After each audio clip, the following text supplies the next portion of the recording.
Bismillah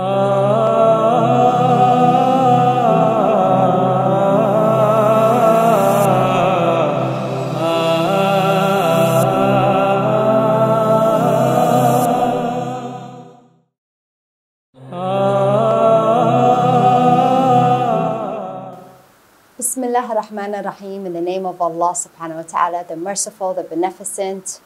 Assalamu alaikum wa rahmatullahi wa barakatuh. Greetings of peace and blessings to all my brothers and sisters locally and across the nation and the world who are tuning in to iTV, this wonderful production of a series in which we have this blessed opportunity in this blessed month to talk about issues that pertain to Islam and to Muslims.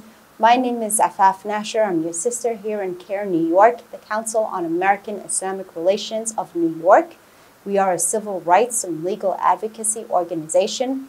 What that means, my brothers and sisters, is that during this time, in this blessed month of Ramadan, in which we are increasing our ibadah to Allah subhanahu wa ta'ala, it means you have an organization who is constantly fighting for your right to be able to do so. That we are there to advocate for the Muslim brother and sister who's told that they cannot pray on the job. The youth who is told that there is no space for them to be able to do their salah, or that they need to be in the cafeteria watching others eat while they're fasting. Or maybe the sister who's walking down the street and is just trying to cover and to be in her faith when somebody else assaults her or calls her because of her religious identity. Or perhaps those that are coming in and out of the masjid space, doing their dhikr of Allah subhanahu wa ta'ala and praising Allah subhanahu wa ta'ala's name, and people come in and actually assault the masjid or vandalize the masjid or oppose the masjid. These are all things that we contend with, and it is our privilege, it is our humble duty to be able to fight for Islam and fight for Muslims here. And we ask for all of you to remember us, to support us in your da'ah and in your charity, inshallah, so that we could continue to do this work for Muslims here locally and all over. Certainly what we do here impacts Muslims around the world. One of the things that we see time and time again can be very frightening for many Muslims, especially those who don't know their rights very well, and for first-generation immigrants. And it is the topic of law enforcement visits to people's homes. I want to give you a few examples, and you can tell me what they have in common. We had a sister who practices Islam, who wears hijab and dresses modestly. She wanted to go swimming, but of course, as Muslims, we're not going to wear a bathing suit in a public area. So she rented a home in an affluent area which had a private swimming pool, and she invited some of her fellow sisters, and they had a small vacation within that home, and then she went back home after her vacation. We had some young brothers who during Ramadan were at the masjid. They did their tarawih, mashallah. And then after Taraweeh, they went to the beach, which was local in their community, and they waited for the sunrise while they ate their sahur. And then afterwards, when Fajr came in, they simply prayed Fajr together, and then they went home. And then we have an imam who simply does his job at the masjid, doing the khutbahs and taking care of the masjid needs, and then he goes home thinking that his daily life is blessed because he has the opportunity not only to live Islam, but also to inspire others to do the same within his job of an imam. What do all these people have in common? Every single one of them was visited by FBI. Why, my brothers and sisters? There is no justifiable reason why these people were questioned by any kind of law enforcement agent based on the facts that I just gave you. And yes, those are the facts.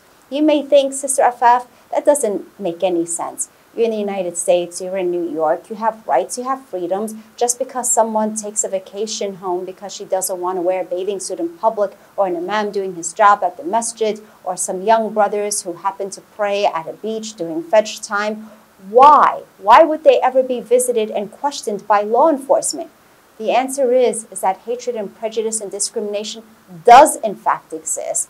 And in each of those cases, someone reported something to law enforcement that made law enforcement have the capability by law to go and knock on somebody's door and ask questions about them. Now, here's where this impacts you. Just like I gave you these examples, this could also happen to you for no justifiable reason. In other words, you don't have to have done something criminal in order to have been questioned or attempted questioning by law enforcement agents. In other words, my brothers and sisters, we're all susceptible to it, regardless of how quiet you are, regardless of how moral you are, regardless of what an outstanding citizen you are. So it makes it really, really important for you to know what to do in these situations. And many of our community members don't know what to do. Many of our community members come from countries in which you have no rights with law enforcement, where you would be afraid to assert any rights against law enforcement. But here you do have rights, and it's important to understand what those rights are. I'm going to give you a couple of basic rights for you to be able to assert if, Allah subhanahu wa ta'ala forbid, you ever find yourself in such a situation. But I also want to let you know that this is not legal advice. Every single situation may be different, and it's really important to consult with an attorney who can advise you on your particular issue and the facts that surround it. Also know that what I'm talking about are local rights. The rights that you have wherever you're watching this program may be slightly different or may be very different. And there may be some things that you can compare and say, yes, that makes sense. But without speaking to an attorney, you really, really need to make sure that what you're taking what I say as general advice, but not legal advice. So let's get started. The first thing that you need to know, especially if you're living here in the United States, is that you do have rights in which you can assert with law enforcement no matter what agency they come from. In other words, they can be your local police, they could be federal agents like the FBI, they can be a part of immigration services. All these different agencies have a law enforcement arm who can come and question you. And the situation we're about to talk about is if somebody comes, knock, knock, knock on your door. Now, let me ask you, what do you teach your children to do when somebody comes knocking on your door and they're a stranger? Isn't it natural to see who it is? Well, in those kinds of instances, the first thing you're supposed to do is to say, who is it? And if that FBI agent gives their identity, then don't open the door for them. In fact, just tell them to leave their business card in the mailbox. That, my brothers and sisters, is the #1 rule that you need to remember. And then you give that business card to your attorney, and they'll give you the legal advice you need thereafter.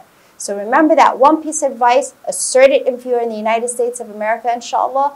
And remember, you do have organizations who are doing this work for free.